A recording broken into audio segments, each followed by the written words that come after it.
bon.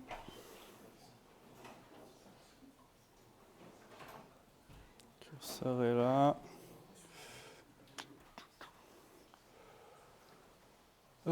C'est bon? Tout le monde est prêt? Cool.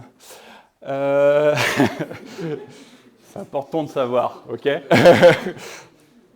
Bonsoir à tous, du coup. Donc, comme le titre du talk l'indique, je suis là pour vous parler de comment j'ai ajouté de la modularité au sein d'une librairie React Native que je maintiens. Pour la petite info, j'ai donné ce talk à React Native Europe en septembre, donc il y a peut-être des gens qui l'ont vu en replay sur YouTube ou whatever. Donc si c'est le cas, je suis désolé, vous allez devoir le revoir.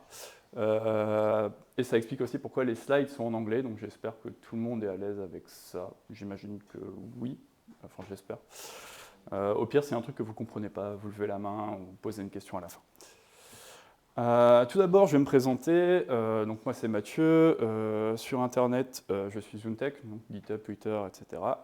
Je travaille dans une boîte parisienne qui s'appelle Swan. On développe une API GraphQL bancaire. Donc on peut faire tout ce que fait une banque, globalement, avec du GraphQL, donc à savoir créer des comptes, faire des paiements, délivrer des cartes, etc. etc. Je faisais des podcasts au sein de l'équipe Putain de Code. Alors, on est apparemment encore actif. Vous inquiétez pas, ça reviendra un jour. On y croit. C'est pas moi qui fais le montage, donc je peux prendre un engagement sur ce. Et je suis également donc, mainteneur de pas mal de libs open source, donc React Native Permission, React Native Localize, React Native Bootsplash, etc. Mais bon, on va revenir un petit peu sur le sujet. Donc pour info, j'ai longtemps hésité donc, à appeler ce talk travailler autour des contraintes d'une plateforme tout en conservant une bonne expérience de développement. Ça faisait un petit peu trop long, mais vous allez comprendre pourquoi. Donc je vais vous parler en fait de mon voyage en tant que mainteneur de la lib React Native Permission. Donc si vous n'êtes pas familier avec cette librairie, donc elle fournit une API simple donc pour vérifier le statut et requêter les permissions d'un device. Donc, par exemple, la géolocalisation, les notifications, etc. Accès au microphone, tout ce que vont demander les applis Facebook globalement. C'est utilisé en production par pas mal de grosses boîtes. Donc, on peut citer PlayStation, Microsoft, Tesla. Sur Paris, j'ai Alan, Doctolib, blablabla. Et donc, vite fait, pour voir un petit peu dans la salle, parce que React Native Europe, c'était un peu facile, mais ici, est-ce qu'il y a des gens qui connaissent la lib, utilisent la lib? Ah, bah, il y en a quelques-uns, c'est cool. Et est-ce que, plus généralement, il y a des gens qui font du React Native ou du Expo, peut-être? Ok, oh, bah, c'est pas mal, du coup. On va commencer notre histoire. Donc, première info, je ne suis pas le créateur de React Native Permission. C'est Yona qui l'a créé en 2016. Donc, il l'a maintenu pendant 3 ans, avant que je le récupère. Et pour ça, je tenais juste à le remercier. Je voulais faire une slide pour le remercier, c'est toujours cool. Pour comprendre ce que fait la lib, je vais vous donner un petit aperçu du fonctionnement des permissions donc, sur iOS et Android. Donc, votre application, donc ici notre superbe application à gauche, demande l'accès à une fonctionnalité ou à un set de données, typiquement par exemple la localisation de l'utilisateur. À partir de là, le système d'exploitation va demander l'approbation de l'utilisateur, il va l'accorder ou non, ou refuser. Et ensuite, le système va retourner à votre application la réponse de l'utilisateur. Ce n'est pas nous qui demandons directement à l'utilisateur « Est-ce que tu acceptes de me donner ta géoloc ?» Et ça ressemble à ça. Donc c'est pour ça en fait, que vous avez ces petites alertes qui ne sont pas stylisables. Vous ne pouvez pas les contrôler, c'est fait comme ça, c'est géré par iOS. Voilà, donc là sur l'écran, effectivement, c'est iOS. On ne peut pas la personnaliser. Globalement, sur Android et Windows, c'est exactement le même mécanisme. Vous avez vraiment assez peu d'options, et en fonction de la réponse de l'utilisateur, il va vous dire « OK, il a accepté » ou « OK, il a refusé ». Et donc, dans ce flow, c'est ici qu'intervient React Native Permission. Donc, la librairie vous permet de vérifier donc, et de requêter les permissions directement depuis votre code, donc React. Et la lib est actuellement dispo pour iOS, Android et Windows. Mais parlons 2 secondes donc, de l'éléphant qui est en plein milieu de la pièce, là, parce qu'il y en a un gros. C'est que les entreprises, globalement, elles veulent toutes les données. Genre vraiment, on veut tout. Et au pire, on n'en a pas besoin. Mais vas-y, on prend quand même. Puis peut-être un jour, on en aura besoin et on sera content de les avoir. Sauf que, bah ouais, c'est pas très sécure. Et Apple, c'était pas genre jouasse, c'était bof, pas top hein, quand même de demander toutes les permissions. Il y a eu représailles. Et les représailles, c'est qu'à partir du moment où on soumettait des applications sur l'App Store, donc les reviewers disaient ah ok, visiblement l'application demande la géologue, machin et tout. On va essayer de voir si effectivement il y a des fonctionnalités user-facing qui utilisent la géologue. Si ce n'est pas le cas, ton application elle est rejetée. Et donc oui, voilà, c'est ce que je disais, sinon c'est rejeté.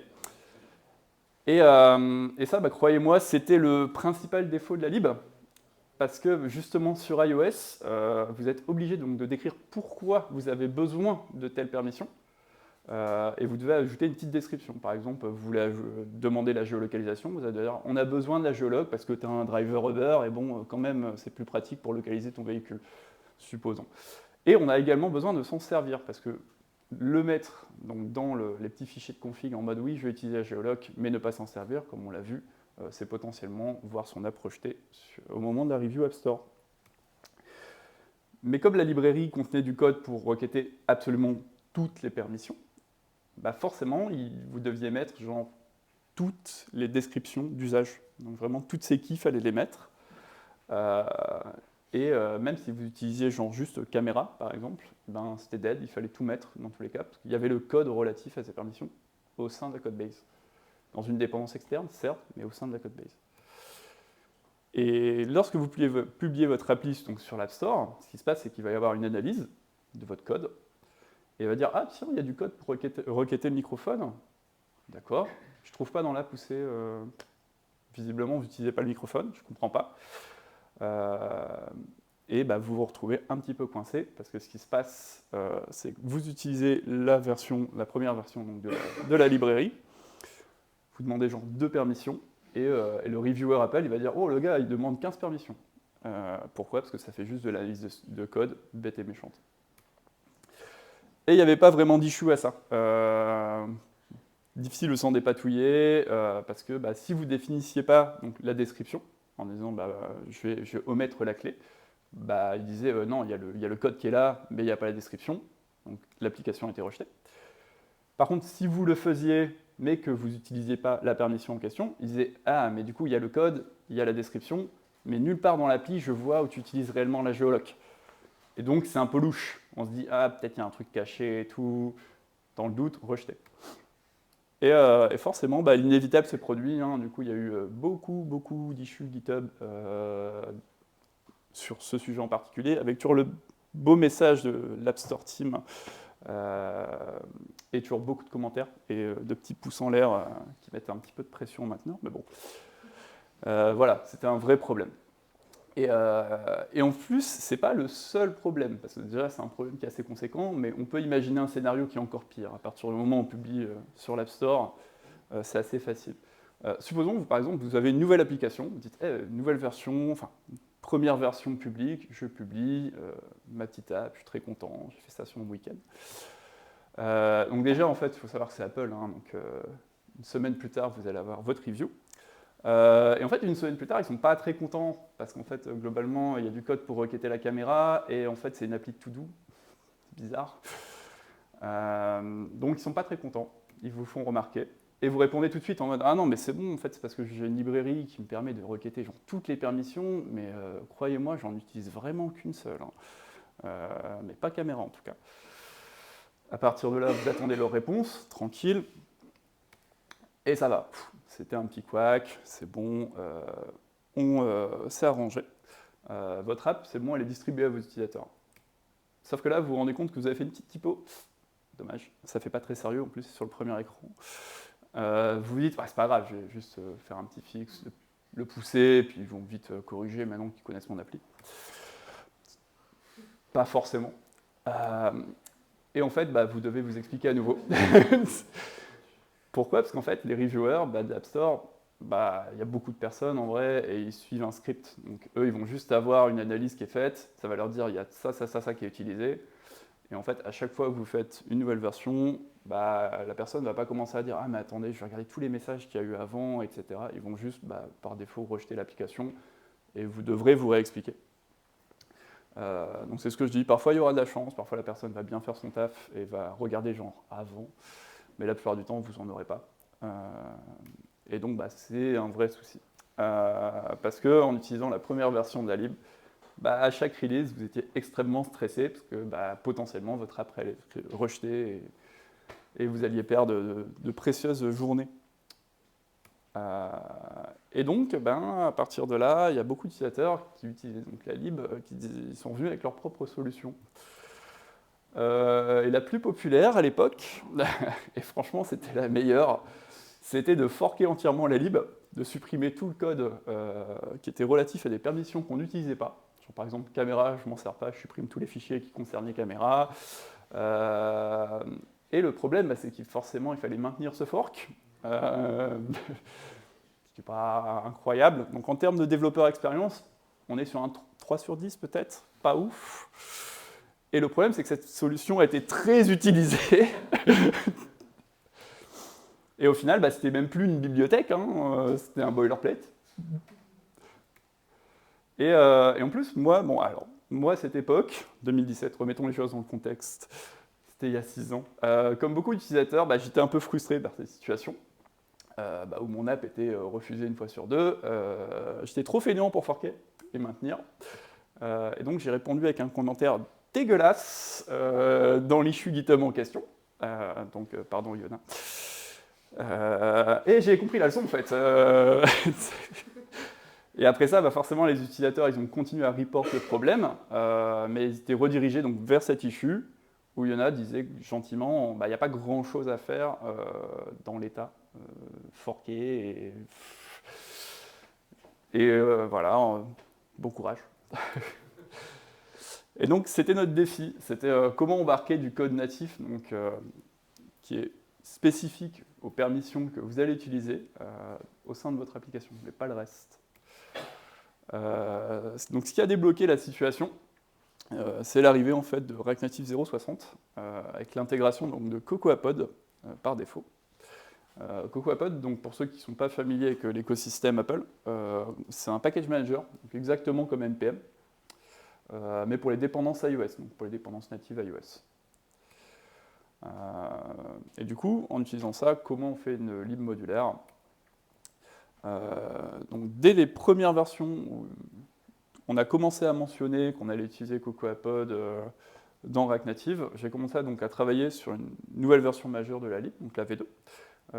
Qui utilisait donc une librairie, donc une fonctionnalité de CocoaPod qui s'appelle donc les subspecs.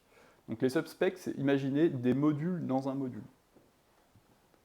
Donc là, par exemple, on a un module, c'est RN Permission, et après, dedans, on a des sous-modules qui sont Always Location, When in Use, etc. C'est exactement ce qu'il nous fallait. Donc par défaut, il y aurait tous les fichiers qui sont à la racine du dossier iOS qui sont setup, donc linkés. Et après, derrière, en ajoutant un subspec, on lui dit, en plus, tu vas aller récupérer les fichiers qui sont dans Permission Under Camera. Et tu vas aussi les mettre dans l'application, s'il te plaît. Et le problème, c'est qu'avant même la première release candidate, il y a une nouvelle fonctionnalité qui est apparue, qui s'appelle l'auto-linking. Et l'auto-linking, ce que ça permet, c'est que plus besoin de définir les dépendances dans le fichier podfile, donc dans ce fichier-là. Il n'y avait plus besoin de faire ça. Pourquoi? Parce qu'en fait, React Native est parti du principe que c'est déjà dans le package JSON, on ne va pas lui demander de le faire 2 fois. Hein. En vrai, ils ont raison. Mais le problème, c'est que moi, je comptais vachement là-dessus. et en fait, si je disais à la personne, tu dois le faire 2 fois, on se retrouvait dans un cas où il y avait ce qu'on appelle donc des duplicate symbols, à savoir la librairie était embarquée 2 fois avec exactement le même nom. Et du coup, le compiler n'était pas très content. Et donc, on a essayé une approche un peu différente. On s'est dit, on va créer un fichier podspec. Donc, podspec, c'est pareil, c'est l'équivalent du package JSON des librairies. C'est là où il y a les dépendances de la dépendance, entre guillemets. Donc, par permission. Donc, il y en aurait un pour le core, donc, qui est rn permission podspec, et après, un par dossier. Donc, et par permission. Donc, comme je le dis, dans le core, tu embarques tout ce qu'il y a dans iOS, et dans chaque podspec, donc de permission, tu embarques tout ce qu'il y a dans /camera. Ce qui fait que, par défaut, React Native aurait dit « Ok, je vais installer React Native Permission, le core, parce qu'il est dans package JSON. » Et tout ce que l'utilisateur aurait à faire, c'est dire « Ok, mais le core, par défaut, il ne fait rien. Il est incapable de requêter quoi que ce soit. » Du coup, tu vas ajouter la permission de caméra, par exemple. Pour ajouter genre 2 fichiers en RAM, en mode « Tiens, ajoute caméra là. » Côté code, voilà comment ça se présentait. On avait une interface qu'il fallait implémenter avec 2 méthodes, check et request. Et donc chaque permission, donc, caméra, microphone et tout, tous implémentent la même interface avec les mêmes méthodes. Pour détecter donc, la présence de ces fichiers, on utilisait un opérateur spécial, donc en C, qui s'appelle asInclude. Donc c'est quelque chose qui est exécuté donc, au moment de la compilation de l'application. Donc ici, si le fichier n'existe pas, si le fichier rn permission _camera.h n'existe pas, ce bout de code ne finit pas dans votre application. C'est un petit peu comme en Node, si vous faites un process.env égale développement, par exemple, c'est quelque chose qui finira que en dev. Là, c'est à peu près la même chose. Il est en mode, je dégage de l'application, et au final, tu ne le vois même pas. Après, on a un énorme switch case, genre vraiment bête et méchant, juste un switch case avec genre 20K, qui utilise un petit peu la même technique, donc du asInclude pour dire, ah ok, potentiellement, tu as ce cas-là, et à partir du moment où tu rencontres ce cas-là, parce que du coup le fichier existe, tu instancies cette classe. Et une fois que cette classe est instanciée, vous pouvez l'utiliser, donc check ou request resolver. Voilà, je suis désolé pour l'objectif, c'est vraiment un langage dégueulasse. Mais on fait avec ce qu'on a. Et maintenant, tout est parfait. Hein. Enfin, je crois. J'espère. Non. Il y a beaucoup d'utilisateurs qui ont commencé à report ce souci, à savoir, j'ai tout bien fait comme dans la documentation. J'ai bien mis que je voulais caméra et microphone, par exemple, donc dans mon fichier de podfile, donc de déclaration et tout. Mais le module, il dit, il ne trouve pas. Et quand je dis qu'ils étaient nombreux en plus. C'est-à-dire, on est content, on bosse pendant un mois dessus, en mode, allez, c'est une bonne version majeure et tout, puis bam. Et on se retrouve avec ça. Et en fait, le problème n'était pas si simple à comprendre. Alors en plus, moi qui viens de React, univers JavaScript et tout, il y a un compiler, tout ça, j'ai découvert un petit peu sur le tas. Et pour vous expliquer, on va s'imaginer cette petite situation. Donc j'ai installé la librairie, j'ai ajouté une permission, à savoir caméra. Donc j'ai 2 fichiers, donc le core de mon application, donc rnpermission.h ou .m, et j'ai une dépendance supplémentaire, permission camera, avec pareil son .h et son .m.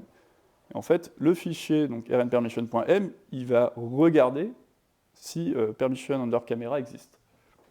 À partir de là, pas de problème. Là, il est en mode, ok, il existe, c'est bon, tu as le droit de requêter caméra. Pas de souci. On ajoute une nouvelle permission, microphone. On fait un pod install pour installer la dépendance supplémentaire.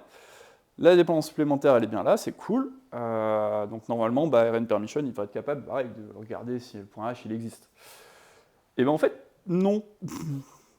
Pourquoi? Parce que effectivement, il y a une nouvelle dépendance qui est apparue, mais lui, il n'a pas changé, en fait. rn permission, il n'a pas changé. Et donc Xcode, il s'est dit, moi je l'ai compilé une fois, je ne vais pas le compiler 2 fois, ça sert à rien, quoi.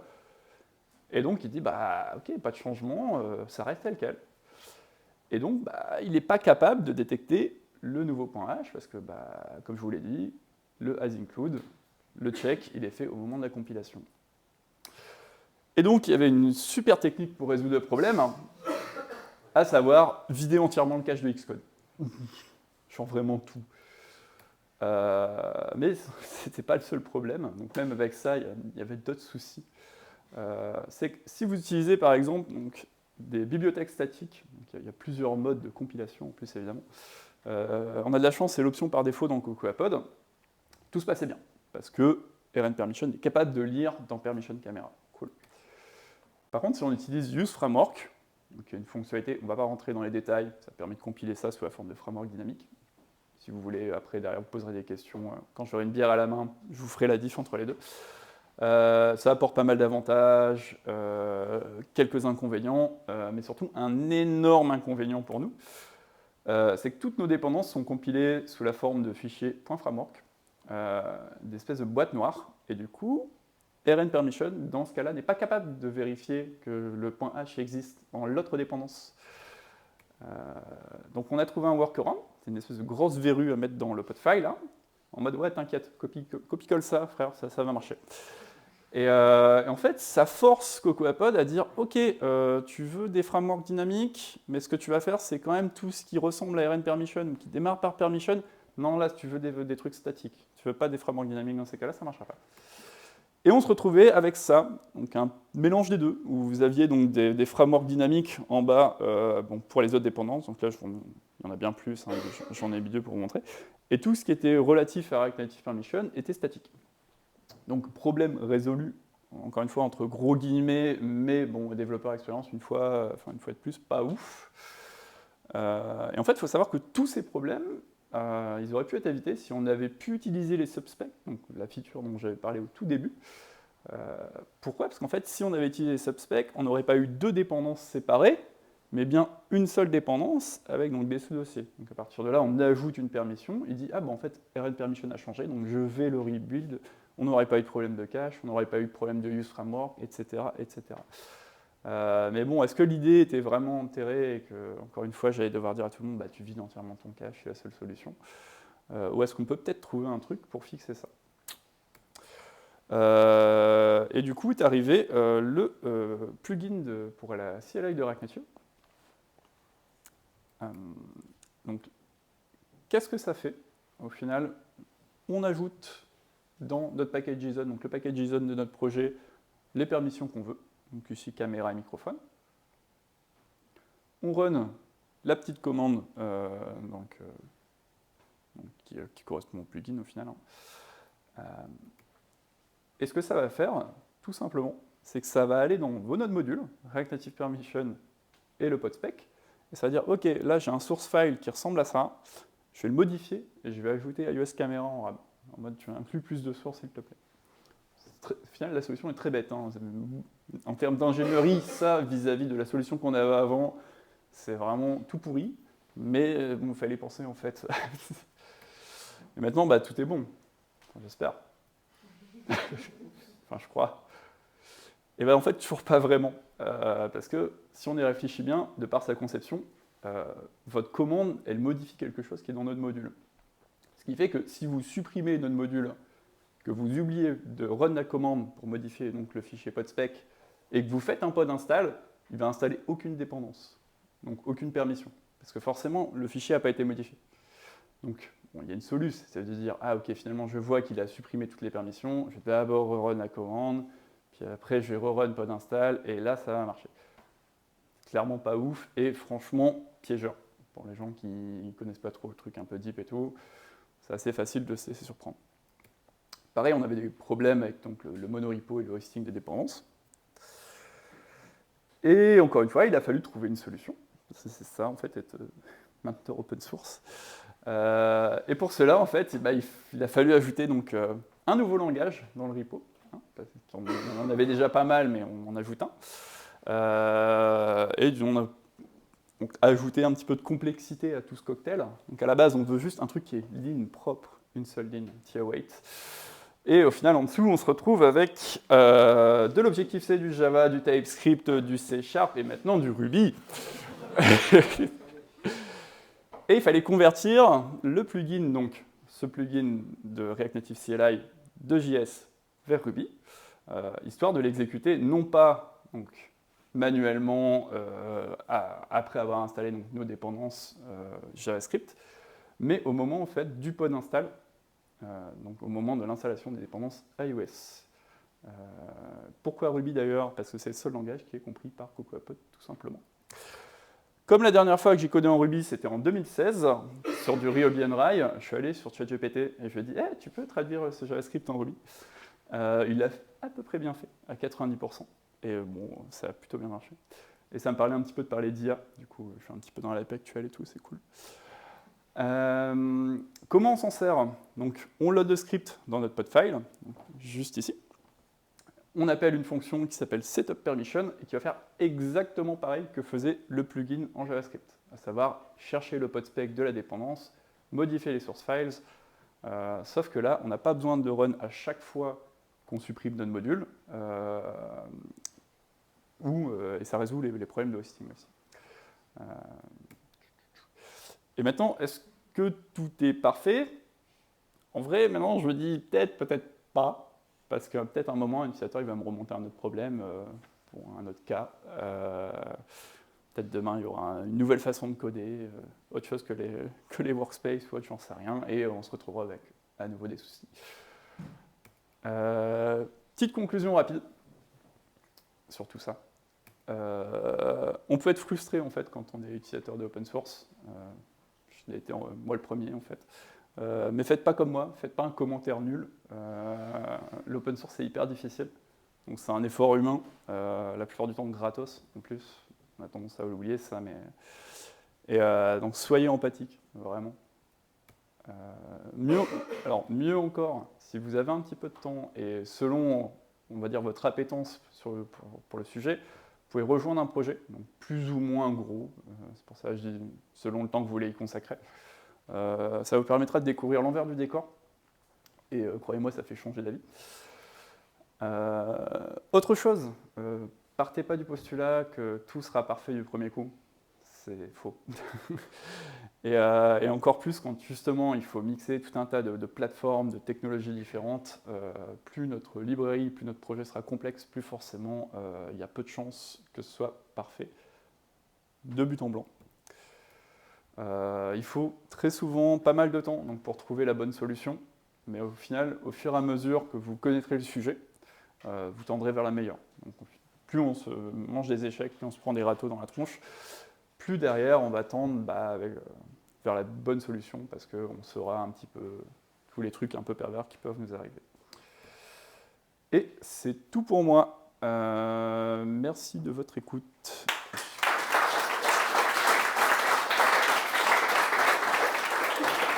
Est-ce que vous avez des questions? Oui, mais Android. Oui, ça marche.